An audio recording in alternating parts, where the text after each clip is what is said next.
Qahva, go'sht, pivo, 50 yoshdan keyin dostmi yoki xavfmi? Ko'proq dost desam ishonasizmi? Hurmatli janoblar, diqqatingizni jamlang, sog'ligingiz sinovdan o'tmoqda. Har kuni ertalab issiq qahva ichasiz, tushlikda mazali biftek haqida orzu qilasiz va do'stlaringiz bilan sovuq pivo ichishni kutasiz. Bu hayotning eng yaxshi damlari, to'g'rimi? Ammo bir daqiqa to'xtab turing, agar bu uch sevimli narsangiz sizning yuragingizga yashirincha zarar yetkazayotgan bo'lsa-chi? 50 yoshdan keyin tanangiz endi yengilmas sport mashinasi emas, bu ehtiyotkorlik bilan sozlash kerak bo'lgan klassik Mustang. Bir xato, haddan tashqari qahva asablaringizni charchatishi, ko'p burgerlar tomirlaringizni yopib qo'yishi yoki ortiqcha pivo qorningizni shishirishi mumkin va shu bilan energiyangiz yo'qoladi. Hozircha vahimaga tushmang. Vitavekda biz qahva, go'sht va pivoning pardasini ochamiz. Ular sizning sodiq do'stlaringizmi yoki yashirin dushmanlaringizmi? Ilmiy dalillar, biroz kulgi va 50 yoshdan keyin ham sog'lom yashashingiz uchun o'yinni o'zgartiruvchi maslahatlar bilan birga bo'ling. Keling, shongib ketamiz. Nima uchun bu aynan 50 yoshdan oshgan erkaklar uchun muhim? Sog'liq, yurak, energiya, bu shunchaki chiroyli so'zlar emas, 50 yoshdan keyin ular sizning hayotiy chiziqingiz. Tanangiz nozik ishoralar beradi, xuddi poker o'yinchisi kabi. Bu yerda ozgina charchoq, u yerda galati ko'krak og'rigi. Bularni e'tiborsiz qoldirsangiz, yuragingiz bilan o'yin o'ynaysiz. Qo'rqinchlimi? Albatta. Ammo yaxshi xabar shuki, Vitavek sizning yoningizda. Biz qahva, go'sht va pivoning sizni ko'tarayotganini yoki pastga tortayotganini aniqlaymiz. Va xavotir olmang, biz vaz qilmaymiz, hazil bilan ishni yengil tutamiz, chunki sog'lom bo'lish dafn marosimiga o'xshab ketishi shart emas. 50 yoshdan keyin siz hayotdan zavqlanish huquqini qo'lga kiritdingiz, lekin bu zavqni uzoq davom ettirish uchun ham harakat qilish kerak. Xo'sh, bu uch asosiy narsaning o'ziga xosligi nimada? Keling, birinchi navbatda ertalabki uyg'otuvchi qahvadan boshlaymiz. Qahva, ertalabki qutqaruvchingizmi yoki stress manbaymi? Qahva, bu deyarli ertalablarning milliy madhiyasi. Tasavvur qiling, 9 asr Efiopiyasida Kalda ismli chopon oz echkilarning qizil qahva mevalarini yegandan keyin raqsga tushayotganini ko'rdi. Qahva raqs tushayotgan echkilardan boshlangan. Bugungi kunga kelib, u bizning asosiy energiya manbayimiz. Ilm buni tasdiqlaydi. Garvard tadqiqotlari shuni ko'rsatadiki, kuniga 2-3 piyola qahva yurak xastaligi xavfini 15 ga kamaytiradi. Qahvadagi antioksidantlar tomirlaringizni toza tutuvchi va yuragingizni kuchli ushlab turuvchi kichik qoriqchilarga o'xshaydi. Orzudek, to'g'rimi? Ammo bu yerda xavfli nuqta bor. Agar 3 piyoladan ko'proq ichsangiz, qahva qahramondan xavf-xatarga aylanishi mumkin. U qon bosimingizni ko'taradi, uxlashingizga xalaqit beradi va sizni elektr simidagi sinchapdek titroqqa soladi. 50 yoshdan keyin uxlash juda muhim, bu sog'liq uchun shart. Mening maslahatim: 2-3 piyola bilan cheklaning, shakarli siroplardan voz keching va soat 15 dan keyin qahva ichmang. Buning o'rniga o'simlik choyi yoki oddiy suv iching. Tanangiz sizga minnatdor bo'ladi va siz charchagan tiyin emas, million dollarlik his bilan uyg'onasiz. Go'sht, shoxlar uchun yoqilgimi yoki yurakni yemiruvchi dushmanmi? Endi go'sht haqida gaplashamiz, har bir grill seansining so'zsiz chempioni. Qalin biftek, suvli burger yoki tutatqi kolbasa bo'ladimi? Go'sht sizni dunyoni boshqarayotgandek his qiladi. Qadimgi davrlarga qayting. Ovchilar faqat bir luqma uchun junli mamontlarni yiqitgan. O'rta asrlarda Yevropada bir bo'lak mol go'shti lordlar uchun maqom ramzi edi. Bugun go'sht har bir menyuda, lekin 50 yoshdan oshgan erkaklar uchun u dostmi? Mana qiziqarli qism, go'sht protein va ruhga boy, bu prostata muammolari uchun kriptonit kabi. Mayo Clinic tadqiqotlari ruh prostata muammolarini 20 ga kamaytirishi mumkinligini aytadi. Bu 50 yoshdan oshgan har bir erkak uchun g'alaba. Ammo shoshmang, chunki haddan tashqari qizil go'sht, ayniqsa hot-dog yoki bekon kabi qayta ishlangan mahsulotlar muammo keltiradi. Tadqiqotlar shuni ko'rsatadiki, bu xolesterin va yurak xuruji xavfini 30 ga oshiradi. Tomirlaringiz deyarli oq bayroq ko'tarib, bizga dam ber, deb yolvoryapti. Xo'sh, nima qilish kerak? Haftada 2-3 marta qizil go'sht iste'mol qiling. Kam yog'li bo'laklarni tanlang, masalan, sirloin va tovuq, baliq yoki tayyor bo'ling, sabzavotlarni aralashtiring. To'g'ri aytdim. Bir oz brokkoli yoki qovoq sizni oldirmaydi, balki yuragingizni saqlab qolishi mumkin. Muvozanat – bu oyinning nomi va siz hali ham gril shohsiz. Pivo – eng yaqin do'stingizmi yoki yashirin buzgunchimi? Va endi hammangiz kutgan lahza – pivo. Uzoq kundan keyin sovuq pivo ochishning o'zi bir zavq, to'g'rimi? Pivoning tarixi juda chuqur. 5000 yil oldin shumerlar uni suyuq non deb atab, energiya manbai sifatida ishlatgan.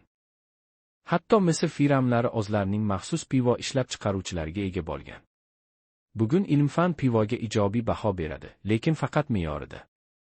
Yevropa tadqiqotlari shuni ko'rsatadiki, kuniga bir stakan pivo stressni kamaytiradi va qon aylanishini yaxshilaydi, chunki undagi polifenollar yuragingizga ozgina muhabbat ulashadi.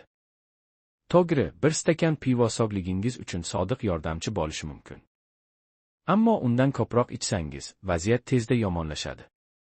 Ortiqcha pivo vazn ortishiga olib keladi, jigaringizga zarba beradi va qon bosimingizni shiddat bilan oshiradi. O'sha pivo qorni. Bu gurur belgisiga o'xshamaydi, bu ogohlantirish.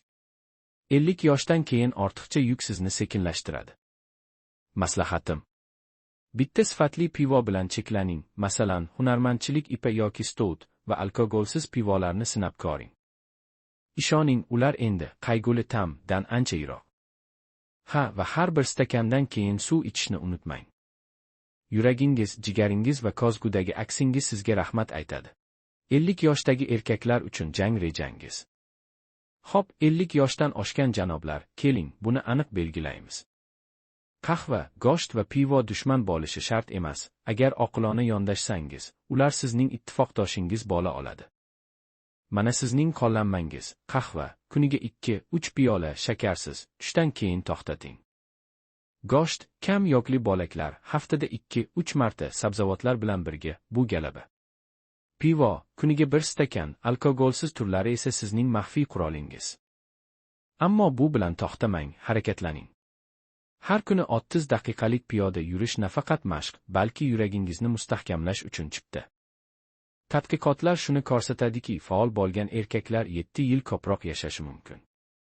Bu 7 yil davomida go'sht pishirish, pivo ichish va do'stlar bilan kulish uchun qo'shimcha vaqt demakdir. Siz 50 yoshlarda shunchaki omon qolmayapsiz, siz bu yoshni zabt etyapsiz. Tarix bo'ylab sayohat. Qiziqarli bir narsani bilmoqchimisiz? O'rta asrlarda pivo shunchaki ichimlik emas edi. Rohiblar uni roza davrida suyuq non deb atab, ozuqa sifatida ichishardi. Aql bovar qilmaydi, to'g'rimi? Qahva 1600 yillarda Yevropani larzaga keltirdi. Uyqusirab yurgan tavernalarni go'yalar olovdek yonayotgan munozara zallariga aylantirdi. Go'sht esa, bu qadimgi shohlar va jangchilar uchun sof maqtanchoqlik edi, kuch va omon qolish ramzi. Bugunga kelib, bizda tanlov imkoniyatlari har qachongidan ko'p, lekin katta kuch katta mas'uliyatni talab qiladi. Bu tarixni bilish bizga eslatadi. Qahva, go'sht va pivo – bu sovg'alar, lekin ularga hurmat bilan yondashsakkina. Sog'ligingiz bunga loyiq va sizda buni amalga oshirish uchun aql-zakovat bor. Energiyangizni oshirish uchun bonus maslahatlar. 50 yoshdan keyin siz yoshlik ortidan quvmaysiz, siz yanada yaxshi va kuchliroq o'zingizni qurasiz. Ambitsiyalaringizga mos keladigan energiya istaysizmi? Qahvani haddan tashqari ko'p ichishni tashlang va energiya beruvchi oziq-ovqatlarga e'tibor bering. Yong'oqlar miyangizni quvvatlovchi kichik yordamchilar kabi, omega 3 ga boy bo'lib, yuragingizni mustahkamlaydi.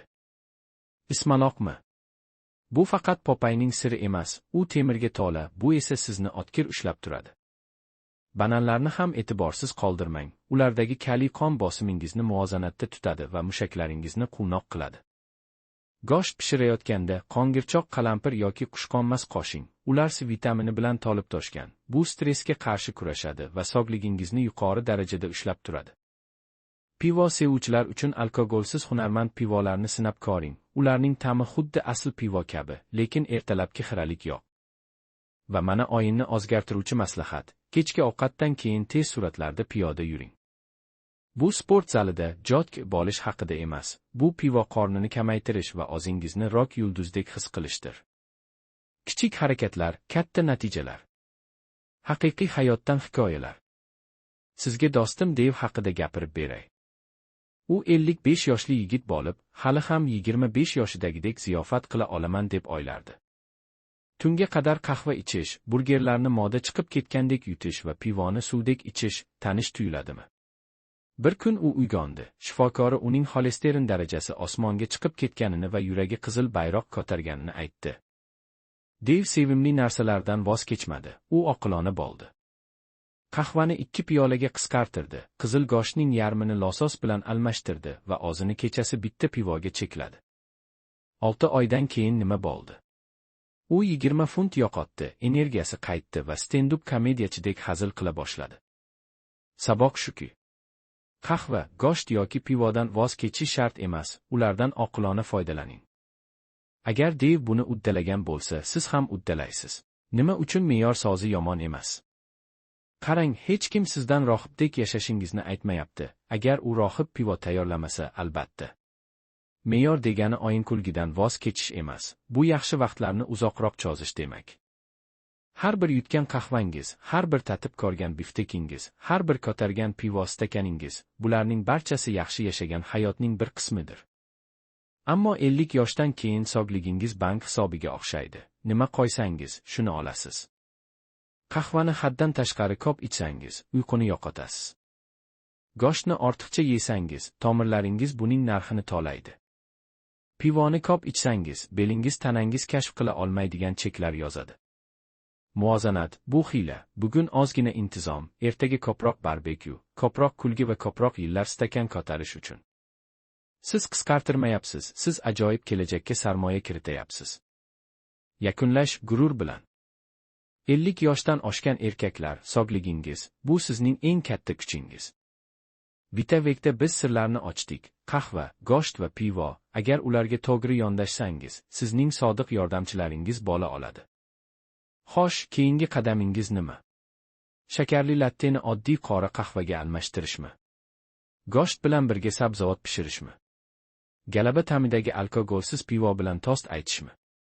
Izohlarda bizga yozing. Qahva, go'sht yoki pivo, sizning eng muhim o'yinchiningiz qaysi? Agar bu video sizda olif yoqsa, yoqdi tugmasini bosing, do'stlaringiz bilan ulashing va 50 yoshlarda hukmronlik qilish uchun ko'proq maslahatlar olish uchun Vitavekka obuna bo'ling. Siz shunchaki yoshi ulgaymayapsiz, siz yaxshiroq, kuchliroq va dono bo'lib boryapsiz. Yaxshi vaqtlarning davom etishiga yo'l qo'ying. Oxirgi kulgi va hayotiy maslahatlar nega pivo hech qachon ofisda ishlamaydi? Chunki u doimo kopiklanib, yangi sarguzashtlarga shongiydi. Ha, janoblar, siz ham shunday bo'ling, hayotni quchoqlang, lekin uni oqilona boshqaring. 50 yoshdan keyin siz shunchaki kunlarni o'tkazmayapsiz, siz har bir daqiqani unumli qilyapsiz. Mana sizga qahva, go'sht va pivoni hayotingizning do'stlariga aylantirish uchun qo'shimcha maslahatlar, bir oz hazil bilan, pivo bilan o'yin-kulgi. Pivo, bu dam olishning ramzi, lekin uni ziyofatning yulduziga aylantiring, yukka emas. Kuniga bir stakan sifatli pivo iching, masalan, boy ta'mli hunarmand pivo yoki hatto alkogolsiz ipa. Alkogolsiz pivolar bugun shunchalik yaxshiki, siz ularni haqiqiy pivodan deyarli farqlay olmaysiz. Har bir stakandan keyin bir stakan suv iching. Bu nafaqat jigaringizni himoya qiladi, balki qorningizni ham nazoratda ushlab turadi. Mayo Clinic'ning ma'lumotlariga ko'ra, yaxshi suv balansi qon bosimini barqarorlashtiradi va charchoqni kamaytiradi. Harakat hayot kaliti. Har kuni 20-30 daqiqa piyoda yurishni odat qiling. Bu marafon yugurish emas, balki yuragingizni quvvatlantiruvchi oddiy yurish. Do'stlaringiz bilan parkda sayr qiling, musiqa tinglang yoki podkast eshiting. Bu vaqtni o'yin-kulgiga aylantiring.